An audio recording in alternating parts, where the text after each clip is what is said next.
Bonjour à toutes et à tous, c'est Minotaur, bienvenue sur ma chaîne. Aujourd'hui, je vais vous présenter comme d'habitude un écran, puisque je pense que c'est devenu un petit peu ce que je préfère présenter.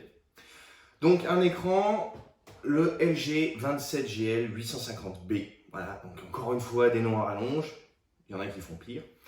Donc je vais vous présenter cet écran. Comme d'habitude, si ça vous plaît, n'hésitez pas, mettez un petit pouce bleu, mettez un commentaire, au moins ça me fait plaisir et ça me permet d'avoir un retour sur mes vidéos. Mais juste, petite info là, les commentaires pour dire que c'est le bordel, j'en ai rien à faire. Hein, car j'en ai même rien à foutre. C'est pas un studio, c'est ma maison. Voilà. Les commentaires sur l'écran, par contre, j'adorerais les voir, vraiment.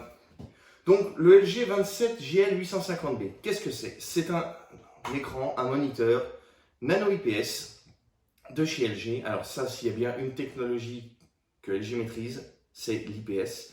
Donc on va avoir des couleurs vraiment superbes, magnifiques, très proches de la réalité. C'est vraiment là-dessus, il est hyper bien calibré d'usine.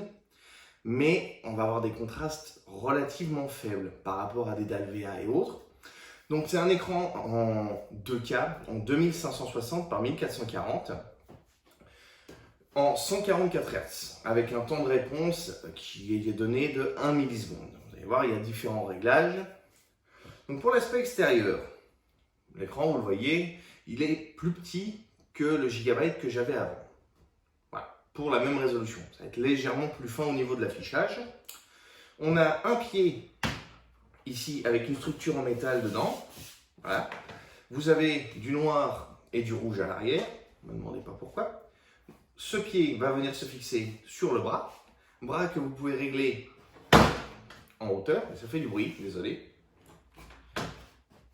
En inclinaison à la verticale, mais pas à l'horizontale. Par contre, il va avoir quelque chose de très très bien et que j'apprécie beaucoup d'origine. Vous pouvez le tourner à 180 degrés. Et ça, c'est pas mal du tout. C'est pas mal du tout. On va passer sur l'arrière maintenant. Pour l'arrière de l'écran, c'est très simple. Vous avez le classique connecteur d'alimentation. Alors, le chargeur, honnêtement, le câble est quand même super court. Ça, franchement, ils auraient pu mieux faire. Hein, on est obligé de mettre une rallonge, clairement. On a deux ports HDMI 2.0. Alors, deux ports HDMI 2.0, ça veut dire, attention, c'est pas du variable refresh rate. Il est compatible G-Sync et FreeSync. Donc, normalement, avec les Xbox Series, ça passe. Normalement. J'en ai pas encore sous la main, je pourrais pas vous le dire. Mais sur la PS5, j'ai des gros doutes quant à la synchro qui se fait tout seul, par rapport au taux de rafraîchissement. J'ai des gros doutes. Vous avez un DisplayPort 1.4. Alors 1.4, c'est un écran 2K 144 Hz. Le 1.2 aurait suffi, mais ça a le mérite d'être du 1.4. Deux ports USB 3.0.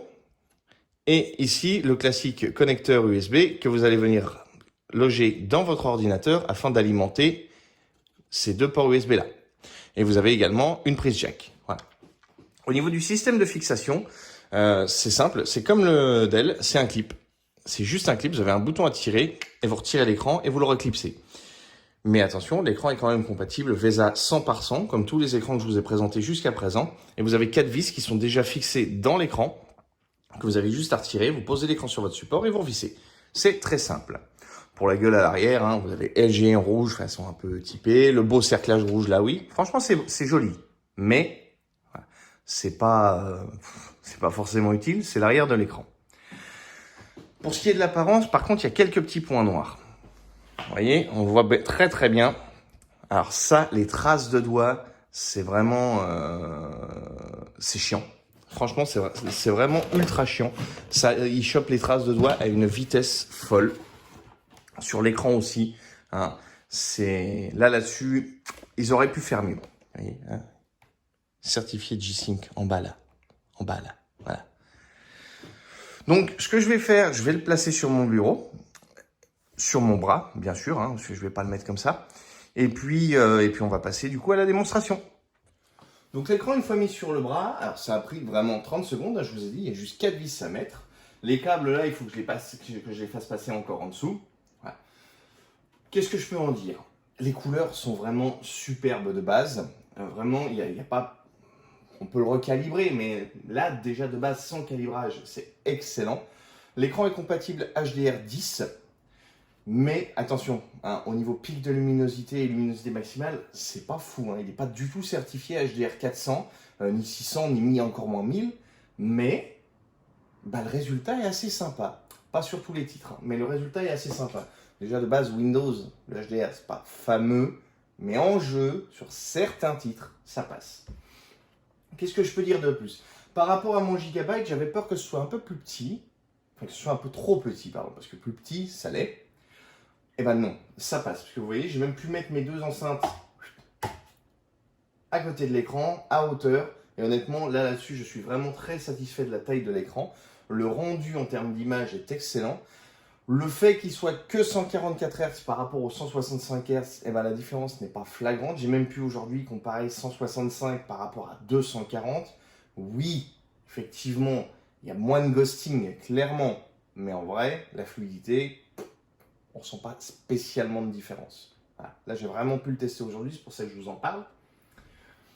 Pour ce qui est de l'écran en lui-même, voilà, il est moins bon techniquement que le Gigabyte, puisque plus petit, résolution c'est la même, le taux de rafraîchissement on est en dessous. Au niveau du FreeSync et G-Sync, là bon, ils vous ont collé un petit autocollant G-Sync pour dire il est dans la liste des G-Sync compatibles. Le Gigabyte n'avait pas l'autocollant, le G-Sync fonctionnait dessus. Voilà, ça c'est pas un problème. Pour le FreeSync par contre, eh bien vous avez le FreeSync sans problème, mais alors aucune information. Là par exemple si je vais dans mes paramètres, l'affichage, FreeSync compatible, pas de souci, mais rien d'autre. Vous n'avez pas le FreeSync 2, vous n'avez pas FreeSync 2, pas FreeSync 2 HDR. Voilà. Dans les faits, j'ai pas senti de différence. J'ai vraiment senti aucune différence. Donc là-dessus, il fait le taf sans problème. Par rapport à une chose qui est très très bien sur cet écran, au niveau de la profondeur des couleurs, c'est une dalle 10 bits.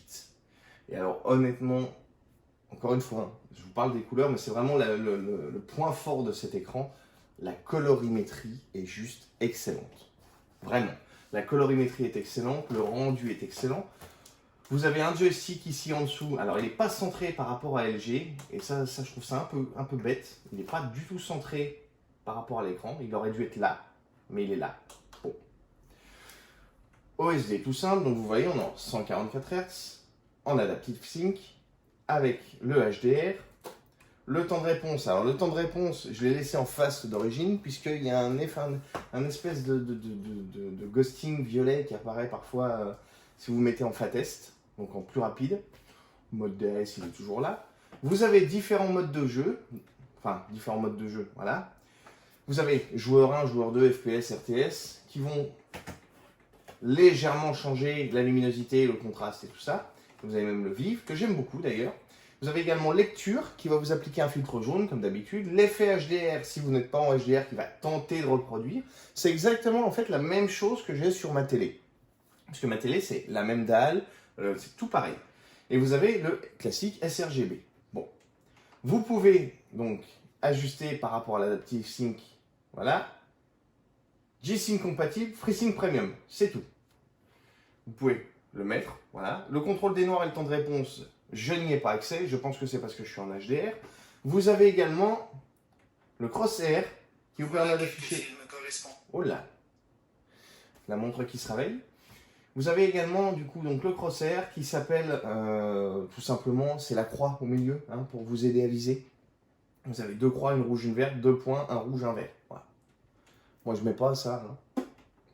Vous pouvez ajuster l'image comme d'habitude, luminosité, contraste, netteté, gamma, température. Comme je suis en HDR, j'ai juste accès à la luminosité. Et vous pouvez sélectionner les listes d'entrée, les formats d'image. Et vous pouvez basculer d'entrée automatiquement. Voilà. C'est tout. Dire, on ne peut pas faire plus simple, en même temps plus efficace. Effectivement, je n'ai plus l'accès avec OSD Sidekick comme j'avais chez Gigabyte. Il y a plein de choses en moins. Mais néanmoins, l'écran en lui-même est tellement beau et tellement propre. Je ne peux pas vous dire que c'est de la merde. Non, pas du tout. Loin de là. Et vous allez le voir. J'espère que je vais arriver à régler ma caméra. Mais vous allez voir que honnêtement, c'est beau. Donc là, on se retrouve pour vous montrer en jeu. Donc il s'agit d'Assassin's Creed Odyssey. Pourquoi pas Valhalla? Parce que j'aime beaucoup moins Valhalla qu'Odyssey, tout simplement. Odyssey est juste magnifique. Ah, c'est juste à tomber par terre. Bon, le résultat que vous allez avoir, il faut savoir que je filme à l'iPhone, il sera en dessous de ce que moi je vois, mais ah, c'est beau. C'est vraiment très très beau. Voilà, le taux de rafraîchissement est impeccable. Le temps de réponse est excellent. Pour jouer à la manette, ça passe tout seul. D'ailleurs, parlant de manette, j'en ai une à vous présenter qui va peut-être vous plaire. J'en avais déjà une que je voulais vous présenter, mais je ne l'ai jamais fait. Enfin, voilà, en jeu, c'est simplement somptueux. Moi, je trouve qu'il y a vraiment guère mieux. Je vais vous montrer sur Forza, vous allez voir. Voilà, c'est beau aussi. Hein. Voilà, franchement, il n'y a pas à se plaindre. Vous voyez, c'est quand même... c'est fluide en tout temps. Ça tourne bien. L'image est très très très jolie. En fait, c'est un vrai régal pour les yeux. Oula, je regarde même pas ce que je fais. C'est orgasmique.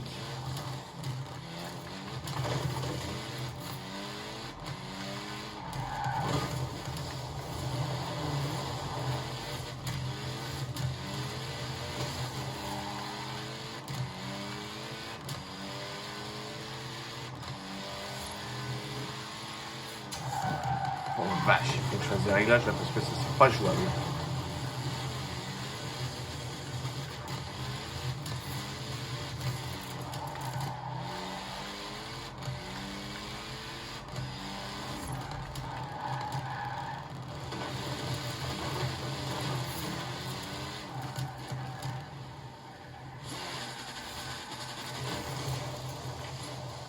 Voilà. Donc cet écran en définitive, est-ce qu'il est bon? Bah carrément, carrément. Est-ce qu'il est mieux que le Gigabyte? Non. Est-ce qu'il est mieux que le Gigabyte au niveau, encore une fois, d'un point de vue colorimétrie et au niveau de la dalle, oui, il est meilleur.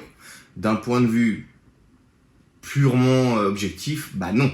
Parce que il est plus petit. Si vous cherchez un 32 pouces, le Gigabyte sera mieux, clairement. Il n'est pas compatible HDR 400, même si, encore une fois, le HDR sur Windows, c'est un petit peu à chier sur pas mal de titres et sur pas mal de choses. Ça peut quand même être vraiment pas dégueu. Bon, le taux de rafraîchissement est moins bon, vous n'avez pas l'OSD Sidekick, il y a plein de choses qu'il n'y a pas. Et il n'est pas incurvé, c'est un écran plat, hein, voilà, c'est vraiment complètement plat. Mais en vrai, est-ce qu'il est bon? Mais carrément, il est carrément bon, il est carrément beau. Est-ce que l'un ou l'autre est meilleur? Bon, ça c'est à vous de voir, ça dépend de ce que vous attendez de votre écran. D'un point de vue tarifaire, de toute façon, il est techniquement plus cher que le Gigabyte, puisqu'il se trouve aux alentours de 380 € pour le moment sur Amazon.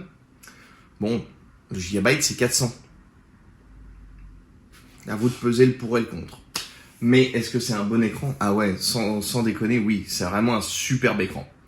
Donc voilà, c'était Minotaur. N'hésitez pas, encore une fois, à me faire part dans les commentaires de votre avis sur la vidéo. Pas sur les contours, hein, mais sur la vidéo, sur l'écran lui-même. N'hésitez pas à me poser des questions. Ça va être mon écran principal pendant un certain temps. Donc je serai à même d'y répondre si vous avez des questions dessus. Et puis je vous souhaite donc à tous une excellente journée et je vous dis à bientôt sur ma chaîne.